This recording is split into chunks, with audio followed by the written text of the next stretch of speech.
Hi hi എല്ലാവർക്കും പുതിയൊരു വീഡിയോയിലേക്ക് സ്വാഗതം. നമ്മളിപ്പോ എവിടെയാണ് അറിയോ? ഞങ്ങൾ തൃശ്ശൂർ വടക്കുന്നാഥൻ ഗ്രൗണ്ടിലാണ് കേട്ടോ. ഇവിടെ നമ്മുടെ സ്കൂൾ സംസ്ഥാന അറുപത്തിനാലാമത് സ്കൂൾ കലോത്സവം നടക്കാണ് കേട്ടോ. നമ്മുടെ തൃശ്ശൂരാണ് പ്രാവശ്യം. കഴിഞ്ഞ പ്രാവശ്യം വിന്നറല്ലേ തൃശ്ശൂര്? കഴിഞ്ഞ പ്രാവശ്യം വിന്നറാണ് തൃശ്ശൂര്. പിന്നെ റണ്ണറപ്പ് പാലക്കാടോ? പാലക്കാട്. അപ്പൊ ഇത്തവണത്തെ വിന്നർ ആരാണെന്ന് അറിയാനുള്ള ഒരു മത്സരത്തിലാണ് ഇവിടെ. ഇന്നലെ സ്റ്റാർട്ട് ചെയ്തതാണ്. അപ്പൊ ഇന്നലെ ഞങ്ങള് വൈകുന്നേരം വന്നിട്ടുണ്ടായിരുന്നു അല്ലെ? നമ്മള് വൈകുന്നേരം വന്നിട്ടുണ്ടായിരുന്നു. അപ്പൊ നമുക്ക് വീഡിയോ ചെയ്യാൻ പറ്റില്ല. അപ്പൊ നമ്മള് ഇന്ന് ഒരു ഉച്ച സമയത്ത് പോകുന്നു. നല്ല പൊരി വെയിലാണ്. പ്രോഗ്രാമുകളൊക്കെ ഓരോ സ്റ്റേജിൽ നടന്നുകൊണ്ടിരിക്കുന്നുണ്ട്. ഒരുപാട് സ്റ്റേജുകളുണ്ട് കേട്ടോ നമ്മുടെ. സ്റ്റേജുകൾക്കൊക്കെ ഒരു എന്താ പേരുകളൊക്കെ ഫ്ലവേഴ്സിന്റെ പേരുകളാണ്. എന്തൊക്കെയാണ്? ഇതിപ്പോ സ്റ്റേജ് 1 അല്ലേ? ഇത് സ്റ്റേജ് 1. തൊട്ടപ്പുറത്ത് സ്റ്റേജ് 2 ഉണ്ട്. എല്ലാത്തിനും ഫ്ലവേഴ്സിന്റെ പേരുകളാണ് കൊടുത്തിരിക്കുന്നത്. ഇന്നലെ ഞങ്ങള് വൈകുന്നേരം കുട്ടികളെ കൊണ്ടൊക്കെ വന്നത്. അവിടെ കുട്ടികൾക്ക് സ്കൂളുണ്ട്, CBSE ക്ലാസ് ഉണ്ട്. സ്റ്റേറ്റ് ക്ലാസ് ഇല്ല. അപ്പൊ എന്താ സ്കൂളുകളിലും ഒക്കെ പരിപാടി നടന്നുകൊണ്ടിരിക്കുക. അവിടെ ഗ്രൗണ്ടിലും സ്റ്റേജിലുണ്ട്, പിന്നെ എല്ലാ സ്കൂളുകളിലും ഉണ്ട്, പിന്നെ സാഹിത്യ അക്കാദമി ഹാള്, അങ്ങനെ ഒരുപാട് ടൗണിൽ സ്റ്റേജുകളുണ്ട്. അതെ, എല്ലായിടത്തും പോയി കാണണം. ഞങ്ങൾ ഇന്നലെ വൈകുന്നേരത്ത് വന്നിട്ടുണ്ടായിരുന്നു. സന്ധ്യ ഒരു ഇരുട്ടായപ്പോഴേ കുട്ടികളെ ട്യൂഷനൊക്കെ കഴിഞ്ഞിട്ട് ഞങ്ങൾ വന്നിട്ടുണ്ടായിരുന്നു. അപ്പൊ ഒപ്പന നടന്നുകൊണ്ടിരിക്കുന്നു. ഒപ്പനയൊക്കെ കുറച്ചു നേരം കണ്ടിട്ട് പിന്നെ പോയിട്ടോ. പിന്നെ ഇന്ന് സ്കൂളിലേക്ക് പോകണമല്ലോ, അപ്പൊ പിന്നെ ഒരുപാട് നേരം രാത്രി നിന്നില്ല, അങ്ങനെ പോയി. അപ്പൊ ഇന്നിപ്പോ ഞങ്ങൾ പൊരി വെയിലത്ത് ഇറങ്ങിയതാണ് നമ്മുടെ കലോത്സവം പ്രോഗ്രാം. അടുത്തത് തുടങ്ങാറായി. നമ്മള് ഒരെണ്ണം കഴിഞ്ഞ അടുത്ത ക്യാമറ നമ്മൾ മ്യൂസിക് പാട്ടിന്റെ സൗണ്ട് കേട്ടോ. സ്റ്റേജിന്റെ ഫ്രണ്ടില് ഗ്രൗണ്ടില് നമ്മുടെ പ്രോഗ്രാമിന് തയ്യാറെടുക്കുന്ന കുറെ കുട്ടികളുണ്ടായിരുന്നു. പ്രോഗ്രാം കഴിഞ്ഞ കുട്ടികളുണ്ടായിരുന്നു. എല്ലാരും ഫോട്ടോസും കാര്യങ്ങളൊക്കെ എടുക്കുന്നുണ്ടായിരുന്നു. നമ്മളെ അവിടെ പിന്നെ ഉള്ളിൽ കയറിയപ്പോ നമ്മൾ ഒരുപാട് നമ്മളറിയാവുന്ന ഒരുപാട് ആളുകളിലെ പല ജില്ലകളിൽ നിന്നുള്ള ആൾക്കാരുണ്ടല്ലോ, നമ്മളറിയാവുന്നവരുണ്ടായിരുന്നു. നമ്മുടെ വീഡിയോ കാണുന്നവരൊക്കെ ഒരുപാട് സന്തോഷം. നമുക്ക് എല്ലാവരും വന്നിട്ട് ഫോട്ടോ എടുത്തപ്പോൾ ഒരുപാട് ഭയങ്കര സന്തോഷമായി ഞങ്ങൾക്ക്. എല്ലാ സ്റ്റേജുകളിലും നോൺ സ്റ്റോപ്പ് ആയിട്ട് ഇങ്ങനെ പ്രോഗ്രാമുകൾ വന്നോണ്ടിരിക്കണല്ലോ. അപ്പൊ അത്യാവശ്യം തിരക്കുണ്ടായിരുന്നു. ആളുകൾ ഇങ്ങനെ വന്നും പോയിക്കൊണ്ട് ഇരിക്കുന്നുണ്ടായിരുന്നു. ഇവിടെ നമ്മുടെ ചാനലുകാരുടെ സ്റ്റോളുകളാണ് അതൊക്കെ. അപ്പൊ അതിന്റെ ഫ്രണ്ടിലും ഇതുപോലെ ഷൂട്ടുകൾ, ചെറിയ ഷൂട്ടുകൾ പ്രോഗ്രാം കഴിഞ്ഞവരുടെ ഇന്റർവ്യൂ ചെയ്യലും പ്രോഗ്രാം തുടങ്ങാൻ പോകുന്നവർക്ക് ഇന്റർവ്യൂ ചെയ്യലൊക്കെ ഉണ്ടായിരുന്നു. ഇത് ആരോഗ്യ കേരളത്തിന്റെ വൈബ് ഫോർ വെൽനസ് എന്നുള്ളൊരു സ്റ്റോളാണ് അവിടെ. ആരോഗ്യത്തെ കുറിച്ചിട്ടുള്ള കാര്യങ്ങൾ ആശ അവിടെ പോയിട്ട് എന്താ ഹീമോഗ്ലോബിൻ പേടിയായി. അതെ, പിന്നെ അവിടെ ചെറിയൊരു ഗെയിം ഒക്കെ ഉണ്ട് കേട്ടോ. ഞാൻ തോറ്റു. അതെ, ജയിച്ചു കഴിഞ്ഞാൽ സമ്മാനമൊക്കെ കിട്ടും പറഞ്ഞു. അതെ, അങ്ങനെ ആദ്യമായിട്ട് ഹീമോഗ്ലോബിൻ ചെക്ക് ചെയ്തിട്ട് എനിക്ക് 13 ഉണ്ട് കേട്ടോ. അത്രയും കാലം എപ്പോഴും കുറവായിരിക്കും, 10 ഒക്കെ ഉണ്ടാവാറുള്ളൂ. പക്ഷെ ഇന്ന് ചെക്ക് ചെയ്തതിൽ 13 ഉണ്ട്. പ്രോഗ്രാമിന്റെ തലേദിവസം നമ്മൾ ടൗണിൽ പോയപ്പോ സന്തോഷമായിട്ട് ഞങ്ങൾക്കും ഒരുപാട് സന്തോഷം. ഹായ്, ഇതേതാ സ്കൂളെന്ന് അറിയോ? മോഡൽ ബോയ്സ് ഹൈസ്കൂൾ തൃശ്ശൂർ കേട്ടോ. ഗവൺമെൻറ് മോഡൽ ബോയ്സ് ഹൈസ്കൂളാണ്. ഞാൻ 5ാം ക്ലാസ് മുതൽ പഠിച്ചത് ഇവിടെയാണ് കേട്ടോ. ഞാനിവിടെയാണ് കിടന്നിട്ട് വില ചെയ്ത്. സാധാരണ ഉണ്ണേട്ടൻ ഞാന് നിന്നിട്ട് ഉണ്ണേട്ടനാണ് ക്യാമറ പിടിക്കാറ്. അപ്പൊ ഇത് എന്റെ സ്കൂളല്ലേ, അപ്പൊ ഞാൻ ക്യാമറ ആശ്രയിൽ കൊടുത്തു. ഞാനോട് ഫ്രണ്ടിലേക്ക് വരാൻ ചോദിച്ചിട്ടോ. സ്റ്റേജ് ഉണ്ട്. സ്റ്റേജിന്റെ പേര് തുമ്പപ്പൂ എന്നാണ്. തുമ്പപ്പൂവല്ലേ, ഒക്കെ ഫ്ലവേഴ്സിന്റെ പേരാ. അപ്പൊ ഇതിന് തൊട്ട് ഓപ്പോസിറ്റ് ആണ് മോഡൽ ഗേൾസ് ഹൈസ്കൂൾ. എന്റെ അനിയത്തിമാരെ അവിടെ പഠിച്ചത്. ഞാനും അനിയനും പഠിച്ചത് ഇവിടെയുണ്ട് മോഡൽ ബോയ്സിൽ. കുറെ കാലങ്ങൾക്ക് ശേഷം അങ്ങനെ സ്കൂളിന്റെ ഞാൻ പഠിപ്പ് നിർത്തിയിട്ടേ ഒരു തവണ മറ്റേ ഇങ്ങോട്ട് 1-2 തവണ ഇങ്ങോട്ട് വന്നിട്ടുള്ളൂ. പിന്നെ ഇങ്ങോട്ട് വന്നിട്ട് ഞാൻ ഇടയ്ക്കിടെ ഇതിനോട് പറയും ഇതിനു മുമ്പ് ഒന്ന് കയറണം. ഞാൻ പഠിക്കുന്ന കാലത്ത് ഇവിടെ തൃശ്ശൂർ ഏറ്റവും കൂടുതൽ കുട്ടികൾ പഠിച്ചിരുന്ന സ്കൂൾ കേട്ടോ. ഒരുപാട് കുട്ടികളോട് പഠിച്ചിരുന്നത്. ഈ വരാന്തയിലൂടെ ഒക്കെ ഉണ്ട് ഞാൻ ഓടി നടന്നിട്ടുണ്ടായിരുന്നത്. ഈ ക്ലാസ്സിലാണ് കേട്ടോ. ഞാൻ 9ാം ക്ലാസ്സിലുണ്ടായിരുന്നത്. ഈ ക്ലാസ് തോന്നുന്നുണ്ട്, സംശയം. ഇതിൽ 9A നീതിയില്ലേ?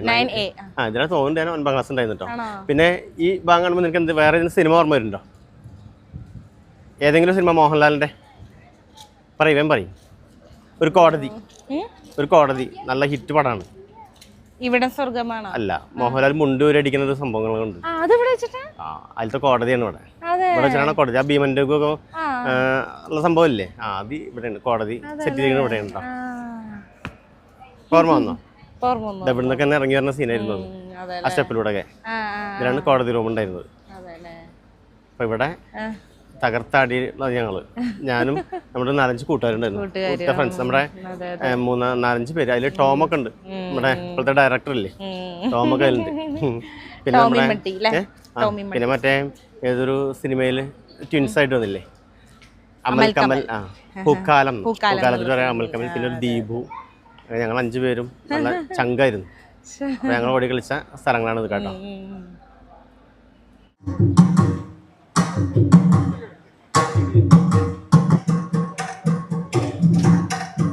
ഇവിടെയാണ് ഞങ്ങൾ ക്രിക്കറ്റ് കളിക്കാറ് കേട്ടോ. ഈ ഗ്രൗണ്ടിലാണ് ക്രിക്കറ്റ് ഫുട്ബോളൊക്കെ കേട്ടോ. അപ്പോൾ ക്രിക്കറ്റ് കളിക്കുമ്പോൾ നമ്മൾ സ്റ്റമ്പ് ഉണ്ടാവരുതാ ഇവിടെയാണ്, ഇവിടെ ഈ ഒരു തൂണിൻ്റെ അടുത്ത് ഞങ്ങൾ സ്റ്റമ്പ് എന്ന് പറയുമ്പോൾ ഒന്നുമില്ല, വരഞ്ഞു വയ്ക്കും. അല്ലെങ്കിൽ 3 വടി ഉണ്ടാവും. അവിടെ നിന്ന് ഇവിടെ കമ്പ് പിടിച്ചിട്ടും 3 വടി ഉണ്ടാവും. ബാറ്റ് എന്താ ഈ പട്ടയുടെ സാധനമല്ലേ, അതൊക്കെ ഇവിടെ ഞങ്ങൾ കൂടുതൽ സെറ്റ് ചെയ്തിട്ടുണ്ടാവും. തെങ്ങിന്റെ പട്ടയുടെ ഒക്കെയാണ് ബാറ്റ് ഉണ്ടാവും. ഫുട്ബോൾ എന്താ അറിയോ, തുണിപ്പന്താണ്. നമ്മള് ഈ ജീൻസിന്റെ ഈ പാന്റിന്റെ തുണിയില്ലേ, അത് അങ്ങനെ റൗണ്ട് ഷേപ്പ് ആക്കി സ്റ്റിച്ച് ചെയ്യും. അതിന്റെ ഉള്ളിൽ തുണികൾ നിറച്ചിട്ടാണ് ഇവിടെ പന്ത് കളിക്കുക. അതൊക്കെ ഒരു സംഭവമായിരുന്നു. ഇവിടെ ക്രിക്കറ്റ് കളിക്കും, അതുപോലെ ഫുട്ബോൾ കളിക്കുന്ന ഈ ഭാഗത്തായിരുന്നു. ഇവിടെ ഒരു സ്റ്റേജ് ഉണ്ടായിരുന്നു. ആ സ്റ്റേജ് ഒക്കെ പൊളിച്ചു. അവിടെ ഒരു സ്റ്റേജ് ഉണ്ടായിരുന്നു ആ ബൈക്കിന്റെ ഭാഗത്തേ. അതിന്റെ പുറത്ത് ഞങ്ങള് ഫുട്ബോൾ കളിക്കാറട്ടോ. നല്ലൊരു ഇത് ബദാം മരല്ലേ ഉണ്ണേട്ടാ? ബദാം ബദാം മരം. ഈ ബദാം മരം പണ്ട് ഞങ്ങളെ അമ്മമ്മയുടെ വീട്ടിൽ ഇതുപോലെ തൊട്ട് ഇതുപോലെ ബദാം മരം ഉണ്ടാവുന്നത്. ബദാം തന്നെയാണെന്ന് ഞാൻ വിചാരിക്കുന്നു. ഹലോ, മോള് ഉണ്ടാ? മോള് അതെ അല്ലേ? ശരി ശരി. അപ്പൊ ഇതൊക്കെയാണ് നമ്മുടെ ഇവിടുത്തെ സ്കൂൾ ജീവിതത്തിന്റെ ഓർമ്മകളാണത്. അതിനുശേഷം കൂടെ കാര്യമായിട്ട് വന്നിട്ടില്ല. ഒരുപാട് വിഷമിച്ചിറങ്ങി, ഒരുപാട് ഞാൻ കരഞ്ഞിറങ്ങിയതാണ്. കൂടുതൽ പഠിക്കാൻ പറ്റാണ്ട് 9ാം ക്ലാസ്സിൽ നിന്ന് ഹാഫ് ഇയർ എക്സാമിനേഷൻ പകുതി ആക്കിയിട്ട് ഇവിടുന്ന് കരഞ്ഞിറങ്ങിയ സ്കൂളാണ്. ഇന്ന് വീണ്ടും ഇവിടെ വരാൻ പറ്റിട്ടോ. ഇങ്ങനെ ഒന്നും വരാൻ പറ്റിയിട്ടില്ല. ഇത്രയും കാലമായിട്ട് വന്നിട്ടില്ല. ഇല്ല, അന്ന് എക്സാം കഴിഞ്ഞതിന് ശേഷം ഞാൻ ഒരു തവണ ഇവിടെ വന്ന കഴിഞ്ഞിട്ട് 9ാം ക്ലാസ് കഴിഞ്ഞിട്ട് പിന്നെ ഇവിടെ വന്നിട്ടില്ല. പിന്നെ എന്നാണ് വരുന്നത്, ഞാൻ ഇടയ്ക്കിടയ്ക്ക് പറയില്ല ഒന്ന് ഇവിടെ വരണം കറങ്ങി വന്നപ്പോഴാണ് ഞങ്ങള് ദിനങ്ങൾ പോകുമ്പോ മറ്റേ മോഹൻലാലിന്റെ പാട്ട ഓർമ്മ വരുന്നത്. മടിച്ചിത്രകാലത്തെ പലവട്ടം പൂക്കാലം, ആ സാധനമൊക്കെ ആ സാധനമൊക്കെ ഇല്ലേ, ആ ഒരു നൊസ്റ്റാൾജിയ. അപ്പൊ നമുക്ക് പോയാലോ? ഇപ്പോഴേ എല്ലാ സ്റ്റേജിലും പോകാൻ നമുക്ക് പറ്റില്ല, എല്ലാ ഇതിലും പോകാൻ പറ്റില്ല നമുക്ക്. അപ്പൊ നമുക്ക് തൽക്കാലത്തേക്ക് ഇപ്പൊ പോവാം. എന്നിട്ട് വൈകിട്ട് പെട്ടെന്ന് വരാം. പിന്നെ ഇനി ഉണ്ടല്ലോ, എത്ര ദിവസമാണ്? 5 ദിവസം, 14 തൊട്ട് 18 വരെ. ബുധനാഴ്ച തൊട്ട് ഞായറാഴ്ചയാണ് അവസാനം കേട്ടോ. പ്രാവശ്യം ആരാണോ കപ്പ് കൊണ്ട് നമുക്കറിയാം. നിന്റെ നാടാണോ എന്റെ നാടാണോ കപ്പ് കൊണ്ട് പറയാം. എനിക്ക് എന്റെ നാട് കൊണ്ടുപോകണം എന്റെ ആഗ്രഹം. പറയാൻ പറ്റില്ല, ചിലപ്പോ അതൊക്കെ മാറ്റി മറിച്ചിട്ട് കോഴിക്കോട് കൊണ്ടുപോകും ചിലപ്പോ. അല്ല എങ്ങനെ എനിക്കെല്ലാം ഇപ്പൊ തൃശ്ശൂർ വന്നാലും തൃശ്ശൂർ ഇഷ്ടം തന്നെ. എന്നാലും നമുക്ക് ഉള്ളിൽ നമ്മുടെ ഒരു ഇതുണ്ട്. അല്ല, എല്ലാം നമ്മുടെ കുട്ടികളാണ്. എല്ലാ ജില്ലയിലും നമ്മുടെ കുട്ടികളാണ്. പിന്നെ എല്ലാവരും മത്സരിച്ച് വിജയിക്കും. തോൽവി അതൊന്നും ഇതല്ല. കാരണം ഒരുപാട് കുട്ടികൾ അവരുടെ ഒരു ഹാർഡ് വർക്കും പ്രാക്ടീസും ഒക്കെ കാണുമ്പോ തന്നെ ഒരുപാട് നാളത്തെ പ്രയത്നം. പിന്നെ അതല്ല, ഈ 5 ദിവസമൊക്കെ ഇവിടെ ഒന്ന് താമസിക്കാൻ റൂം എടുത്തിട്ട് നമുക്ക് ഞങ്ങളുടെ വീടിന്റെ തൊട്ട് മുന്നിൽ ഒരു വീടുണ്ട് ഇതുപോലെ വാടകയ്ക്ക് കൊടുക്കണം. അപ്പൊ അവിടെ ഇതുപോലെ കുട്ടികൾ വന്ന് താമസിക്കുന്നുണ്ട് കേട്ടോ, നമ്മുടെ താമസിക്കുന്നിടത്ത്. അപ്പൊ അവിടെ നിന്ന് ഇങ്ങനെ കൊട്ടും ഇതൊക്കെ കേൾക്കാം പ്രാക്ടീസിനായിട്ട് രാത്രിയൊക്കെ. അത്രയും അവര് ഭയങ്കരമായിട്ട് ഹാർഡ് വർക്ക് ചെയ്യുന്നത്. എന്തായാലും ജയിച്ചാലും ആര് കപ്പെടുത്താലും എല്ലാ കുട്ടികൾക്കും അതൊരു ഇത് തന്നെയാണ്, അവരുടെ ഒരു ഇത് അല്ലേ. എല്ലാവരും വിജയിക്കട്ടെ. അതെ. അപ്പൊ എല്ലാവർക്കും വിജയം ആശംസിക്കണം നമ്മള്. അപ്പൊ നമ്മൾ നമ്മുടെ ഈ ചെറിയൊരു വ്ളോഗ് നമുക്ക് ഇവിടെ നിർത്തല്ലേ. അപ്പൊ നമുക്ക് ഇനി ഭക്ഷണം കഴിക്കണം, നേരം കുറേ. അത് മാത്രമല്ല കുട്ടികള് വീട്ടിൽ പോയിട്ട് കുട്ടികള് 2 മണിയാ? 2 മണിയായോ? അതെ, നോക്കട്ടെ, എന്റെ വാച്ച് തെറ്റാ. 1:48. 3:30 കുട്ടികൾ വരും. അപ്പൊ നമുക്ക് ഭക്ഷണം വരും. അപ്പൊ ഇനിയിപ്പോ നല്ല വെയിലുമാണ്. നമുക്ക് അങ്ങോട്ട് ഇപ്പൊ നടക്കും അങ്ങോട്ടും ഇങ്ങോട്ട് പോകുമ്പോ തന്നെ ആകെ വയർത്തൊരു വിധം. വെയിലെന്ന് പറഞ്ഞാൽ ഒടുക്കത്തെ വെയിലാണ്, നല്ല വെയിലുണ്ട്. നമ്മള് കാര്യമായിട്ട് ഇങ്ങനെ ഇറങ്ങാറൊന്നുമില്ല. നമ്മള് ബൈക്കിൽ ഇങ്ങനെ ഇറങ്ങുന്നു മാത്രം. ഒരു വെയിലത്തേക്ക് നടക്കാറില്ല അധികം. കൊള്ളണ വെയിൽ. സാധാരണ വെയിൽ കാലമായി കഴിഞ്ഞാൽ പറയും വേണ്ട. പുറത്തേക്ക് ഉച്ചക്കൊക്കെ വരിക പറഞ്ഞാൽ ഭയങ്കര ബുദ്ധിമുട്ടാണ്. വൈകുന്നേരങ്ങളിൽ പണ്ടത്തെ പോലെ തീരെ തങ്ങളില്ല. പ്രായത്തിന്റെ കൂടിയാ, വയസ്സാവാണ്. അതാണ് കാണിക്കുന്നത്. മറ്റേത് ചെറുപ്പത്തിൽ നമ്മളിവിടെ കിടന്നിട്ട് വെയിലിൽ കിടന്ന് വില ചെയ്യുന്നതല്ലേ. അപ്പൊ ഇനിയിപ്പോ കൊറേ സ്റ്റേജുകളുണ്ട്. ഇനിയിപ്പോ നമ്മള് വൈകുന്നേരത്ത് കുട്ടികൾ വന്നിട്ടോ അങ്ങനെ ഞങ്ങള് വന്ന് പോയി കണ്ട് ഓരോ ഇതും കാണണം. വെയിലൊന്നുമില്ല, പിന്നെ ചെറിയൊരു തണുത്ത കാലാവസ്ഥയാണല്ലോ, കാറ്റൊക്കെ ഉണ്ടല്ലോ. അപ്പൊ പിന്നെ ഇരുന്ന് കാണാൻ പറ്റി. പക്ഷെ പകല് ഭയങ്കര ബുദ്ധിമുട്ടാണ്.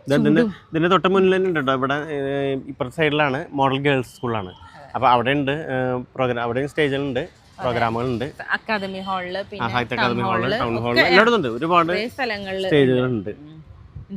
അപ്പൊ അപ്പൊ ഇനി ഞങ്ങള് നേരെ ഫുഡ് കഴിച്ചിട്ട് അപ്പൊ നമുക്ക് ഞായറാഴ്ച അറിയാം ആരാ ഏത് ജില്ലയാണ് കപ്പെടുക്കാന്നുള്ളത്. അപ്പൊ ഇനി പുതിയൊരു വീഡിയോയിൽ കാണാം. ബൈ.